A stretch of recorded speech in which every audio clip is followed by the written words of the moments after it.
Hello बच्चों, let's see this question. The question says, first में दे रखा assertion। तो assertion से क्या बोल रहा है? The electric bulb glows immediately when switch is on.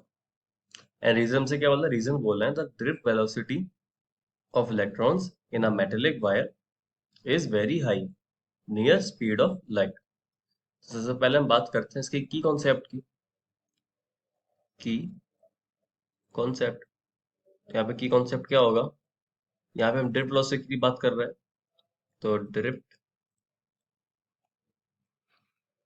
Drift velocity and current. Drift velocity and current, इसके कॉन्सेप्ट हम यूज करेंगे। तो सबसे पहले हम assertion को समझते हैं। तो assertion से क्या बोल रहा है? वो बोल रहा है कि जो इलेक्ट्रिक बल्ब होता है वो तुरंत ही ग्लो करना स्टार्ट करता है जब हम स्विच को ऑन करते हैं। तो सबसे पहले समझते हैं कि जैसे कि फॉर एग्जांपल हमारे जैसे घर में होता है, जैसे फॉर एग्जांपल ये कोई भी स्विच है, दिस इज एनी स्विच।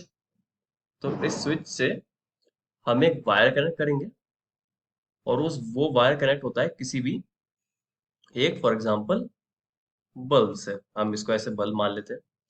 तो जैसे हम स्विच ऑन करते हैं तो करंट ऐसे मूव करता है और बल्ब हमारा ग्लो होने लगता है।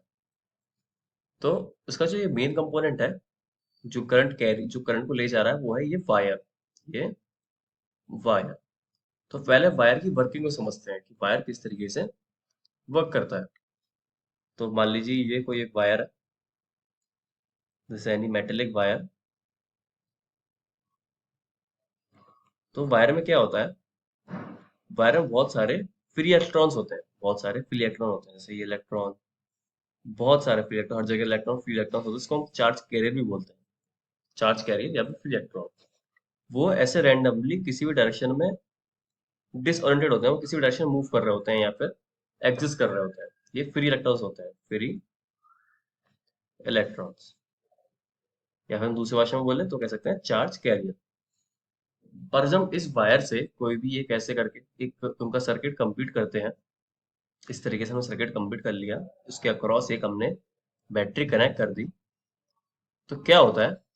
जब बैटरी कनेक्ट कर देते हैं तो जो इलेक्ट्रॉन्स होते हैं वो इलेक्ट्रिक फील्ड के कांटेक्ट में आके, जो इलेक्ट्रॉन होते हैं वो बैटरी के पॉजिटिव टर्मिनल की तरफ सब मूव करने लगते हैं। मतलब कि पॉजिटिव टर्मिनल यहाँ पर है, तो जो इलेक्ट्रॉन होंगे वो सब सेम डायरेक्शन में मूव करने लगेंगे, मतलब इस डायरेक्शन में।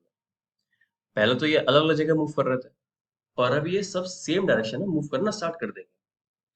अब वायर में क्या होता है? इलेक्ट्रॉन हर जगह होते हैं, यहाँ भी होगा, यहाँ भी होगा, हर जगह होगा, हर जगह होगा। तो ऐसा नहीं है कि ये वाला इलेक्ट्रॉन, फॉर एग्जाम्पल ये इलेक्ट्रॉन जो बी पॉइंट पर है और ये दूसरा पॉइंट है ए। तो ऐसा नहीं है कि जब बी वाला इलेक्ट्रॉन जब ए पे पहुंचेगा तभी जो हमारा बल्ब होगा वो ग्लो होना स्टार्ट होगा। ऐसा नहीं होता, क्योंकि रीजन क्या है कि इलेक्ट्रॉन हर जगह होते हैं। तो यहाँ वाला जो इलेक्ट्रॉन होगा वो भी सर्किट में आगे आ जाएगा इस तरीके से। जैसे इलेक्ट्रॉन की डायरेक्शन इधर को है, तो जो हमारा करंट होगा वो अपोजिट डायरेक्शन में मूव करता है, करंट हमारा इस डायरेक्शन में होगा। तो इलेक्ट्रॉन हर जगह होते हैं, तो उसकी वजह से स्विच ऑन होते ही हमारा जो करंट होता है वो सर्किट में आ जाता है और बल्ब ग्लो हो जाता है। तो ये जो असर्शन हो जाएगा, that type of glows immediately when switch is on, ये सही बात है। अभी हमने रीजन देख लिया कि इतने सारे फ्री इलेक्ट्रॉन्स होते हैं और स्विच ऑन होने के बाद वो तुरंत मूव करना स्टार्ट कर देते हैं सेम डायरेक्शन में, जिसके वजह से करंट सर्किट में आ जाता है। तो असर्शन हो जाएगा ठीक। अब रीजन हमसे क्या बोल रहा है? रीजन बोल रहा है कि the drip velocity of electron in the metal wire is very high. तो रीजन गलत है। जो ड्रिप वेलोसिटी होती है इलेक्ट्रॉन की, जो इलेक्ट्रॉन की ड्रिप वेलोसिटी होती है, ड्रिप वेलोसिटी क्या होती है? जिस वेलोसिटी से वो ये ऐसे करके ड्रिप मूव कर रहा है, ड्रिफ्ट कर रहा है। तो ड्रिप वेलोसिटी होती है वो स्मॉल होती है। मेटेलिक वायर में जो इलेक्ट्रॉन होते हैं वो की स्मॉल होती है।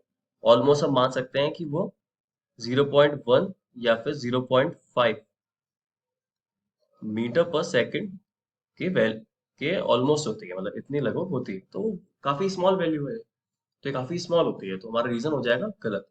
तो हम देखते हैं कि ऑप्शन कौन सही होगा। तो ऑप्शन कौन सही होगा? पहले ऑप्शंस की बात करते हैं। तो जो हमारा ऑप्शन ए है वो ये है। जो हमारा असर्शन है वो सही है। जो हमारा रीजन है वो भी सही है। एंड जो रीजन है वो करेक्ट एक्सप्लेनेशन है असर्शन का, जो ऑप्शन बी है वो ये है कि जो हमारा असर्शन है वो सही है, जो रीजन है वो भी सही है, बट जो रीजन है वो करेक्ट एक्सप्लेनेशन नहीं है असर्शन का। ऑप्शन सी हो जाएगा, जो हमारा असर्शन है वो सही है एंड जो रीजन है वो गलत है। जो ऑप्शन डी है वो है, जो हमारा असर्शन है वो गलत है एंड जो हमारा रीजन है वो सही है। इस केस में क्या था, इस केस में असर्शन ठीक है, रीजन गलत है, तो ऑप्शन सी सही हो जाएगा। So the right answer is option C. I hope you understand.